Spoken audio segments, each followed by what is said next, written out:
Hello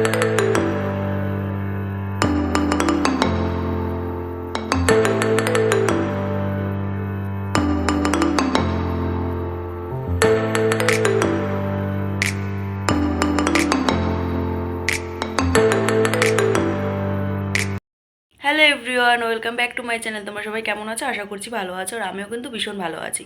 তো দেখতেই পাচ্ছ আমি রেডি হয়ে গেছি, আর এখন বাজে 4টে বাজতে 10 মিনিট বাকি। তো টাইটেল আর থাম্বনেল দেখে বুঝেই গেছো ভিডিওটা কিসের উপর হতে চলেছে। তো আশা করছি তোমাদের ভালো লাগবে। তো চলো যাওয়া যাক।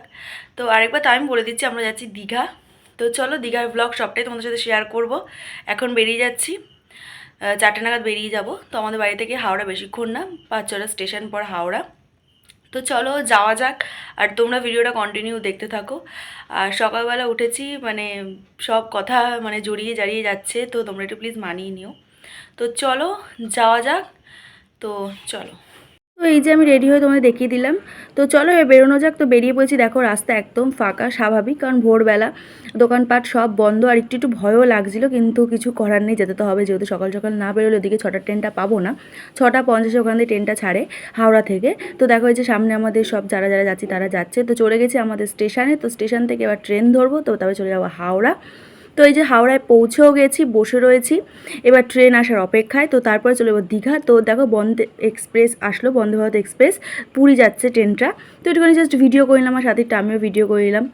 আর সামনাসামনি এই বন্দে ভারত এক্সপ্রেসটা একদম ফার্স্ট আমি দেখলাম স্টেশনে, যেহেতু সামনে দেখা হয়নি কোনো দিনও। তো এই যে ট্রেনে উঠে পড়েছি, অনেক ঝামেলার পর ট্রেনে উঠেছি, কারণ আমাদের ট্রেন ভীষণ লেট ছিল। তো অনেকক্ষণ অপেক্ষা করার পর অ্যাট লাস্ট ট্রেনে উঠলাম, মানে এবার একটু শান্তি। তো এদিকে সব সিট ফিট ধরছি, মানে সিট সব বসলাম এবার এতক্ষণে। মানে দেখতেই পাচ্ছি আমার নাজেহাল অবস্থা, মানে এত ঝামেলা হয়েছে, মানে ট্রেন ভীষণ লেট, ভীষণ ভীষণ, মানে বলার মতো না। আর আমরা রিজার্ভেশন করেই নিয়েছি, ওই জন্য কোনো সমস্যা হয়নি। তো চলো এবার দীঘা যাওয়া যাক, আর তোমরা ভিডিওটা কন্টিনিউ দেখতে থাকো। এখনও ট্রেনে বসে আছি হাওড়াতেই, এখনও ট্রেন ছাড়েনি। তো জানি না কখন ছাড়বে, ভীষণ বিরক্ত লাগছিল, আর ভালো লাগছিল না, অধৈর্য হয়ে যাচ্ছিলাম, যেহেতু ফার্স্ট কথা ট্রেনটা লেট। তো আমার দীঘা যেতে ভীষণই ভালো লাগে, আমি অনেকবারই দীঘা গেছি, আর দীঘা আমার একদম ফেভারিট প্লেস বলতে পারো। তো দেখো কি সুন্দর পরিবেশ, তোমাদের সাথে একটুখানি শেয়ার করে নিলাম, গ্রাম্য পরিবেশ, আমার তো দারুণ লাগছিল।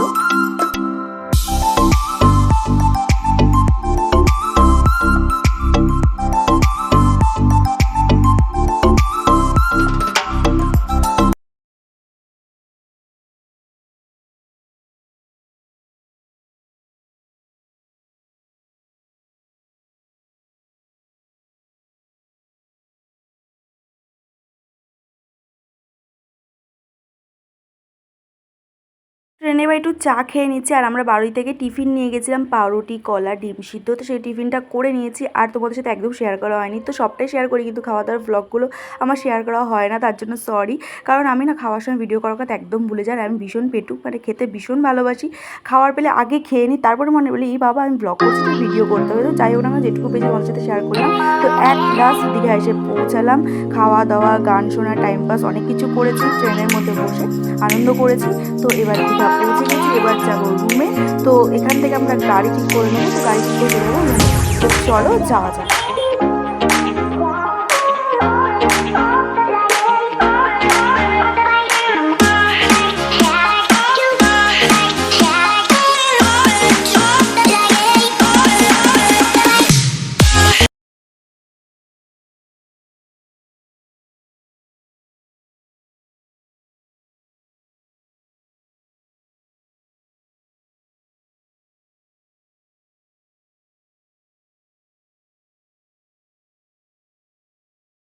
এবার আমরা রুমে পৌঁছে গেছি, আমরা দুটো রুম নিয়েছিলাম, যেহেতু 8জন ছিলাম, 4জন 4জন করে হয়ে গেছে। আর রুমটা খুবই ক্লিন ছিল, আর বাথরুমটাও ভীষণ ক্লিন ছিল। আর বাথরুম ক্লিন না হলে একদমই ভালো লাগে না, আগে বাথরুম তারপরে রুম। আমার একদমই ভালো লাগে বাথরুম মানে নোংরা হলে। তো যাই হোক সব কিছু ভালোই পেয়েছি, এবার ফ্রেশ হয়ে নেবো।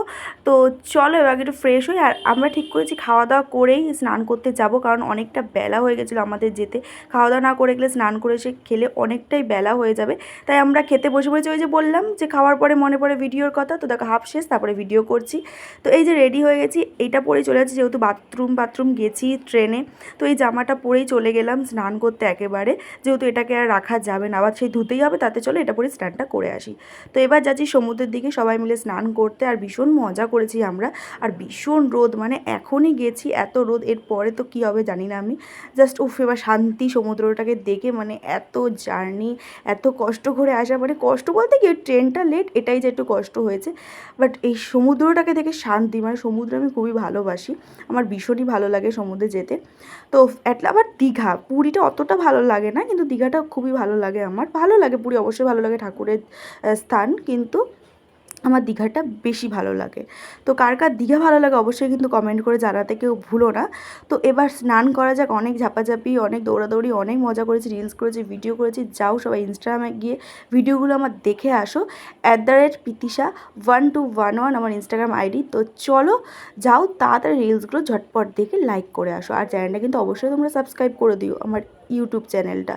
তো চলো ভিডিওটা তোমরা কন্টিনিউ দেখতে থাকো। তো আমরা গেছিলাম দোলের আগের দিন, তো আমরা ভেবেছিলাম হয়তো অনেকটা ভিড় হবে বা কোনো সমস্যা হবে, তো কিচ্ছু হয়নি, এটাই যে একটু হোটেল ভাড়াটা একটু বেশি ছিল, তো কিছু করার নেই, স্বাভাবিক, এই সময় তো বেশি থাকবে অকেশন পারপাসে, বাট আনন্দ তো করেছি।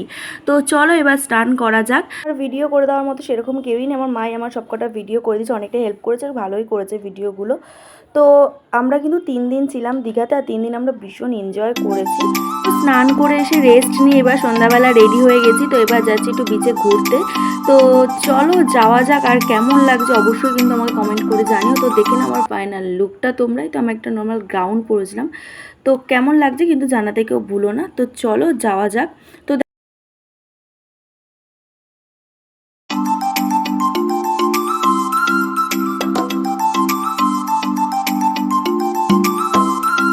তো এবার আমরা বেরিয়ে খেয়ে নিলাম চা, তো চলে এসেছি এবার বিচে সমুদ্রের পাড়ে বসার জন্য। তো মার্কেটে একটুখানি ঘুরে দেখে নেবো, তো চলো তোমরা আমার সাথে ঘুরে দেখতে থাকো মার্কেটটা।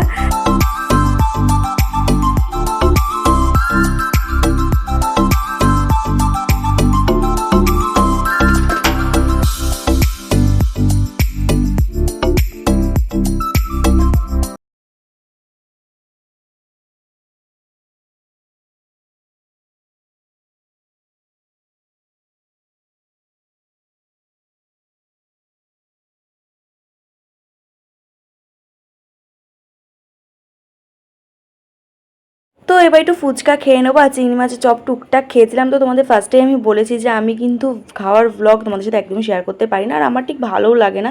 তো খাওয়ার সময় আগে খাওয়াটা খেয়ে নিই, তারপরে সব কিছু। তো চলে এসেছি এবার মাছের দোকানে, তো চিংড়ি মাছটাই খেয়েছিলাম, আর সেরকম কোনো মাছ আমার ঠিক ভালো লাগে না। তো চলো তোমরা ভিডিওটা দেখতে থাকো। তো দেখো এবার মাছ চলে এসেছে, তো দারুণ হয়েছিল, আমার দারুণ লেগেছে, আমি 2-3 দিন খেয়েছিলাম এই মাছটা। ডাব টুকিটাকি তো খেয়েছিলাম, আর আমি ওখান থেকে কিছু সেরকম কেনাকাটি করিনি। তো ওখান থেকে কিছু ব্যাগ ঠ্যাগ টুকটাক কিনেছি, যেগুলো দরকার বা একটু কাউকে দেওয়ার টুকটাক এইসব জিনিসগুলো কিনেছি।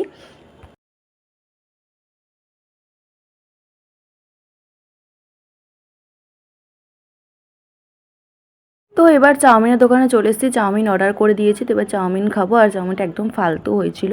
তো আমারও দোষ আছে, বাইরের দেশে গিয়ে সেরকম কোনো জিনিস সেভাবে খেতে নেই, কারণ খুব একটা ভালো হয় না। তো তাও না খাবো, তো চলো খেয়েছি, আর কিছু করার নেই। তো এবার সমুদ্রের পাড়ে এসে বসে আছি, এটাই একটা শান্তি, আর এত হাওয়া, মনে হয় ঘুম পেয়ে যায়। আর এই শান্তিটা মানে বলে বোঝানোর মতো না, সমুদ্রের ধারে বসে থাকা, গঙ্গার ধারে বসে থাকা শান্তিটা, তো মানে মন প্রাণ সব হালকা হয়ে যায়। তো যাই হোক, আজকের মতো ভিডিওটা এই পর্যন্ত, দেখা হচ্ছে আবার নেক্সট ব্লগে। অবশ্যই কিন্তু চ্যানেলটাকে সবাই সাবস্ক্রাইব করে দিও, আর কেমন লাগলো ব্লগটা জানাতে কিন্তু কেউ ভুলো না। তো চলো দেখা হচ্ছে আবার নেক্সট ব্লগে। আজকের মতো টাটা, সবাই ভালো থেকো, সুস্থ থাকো। তো টাটা, বাই।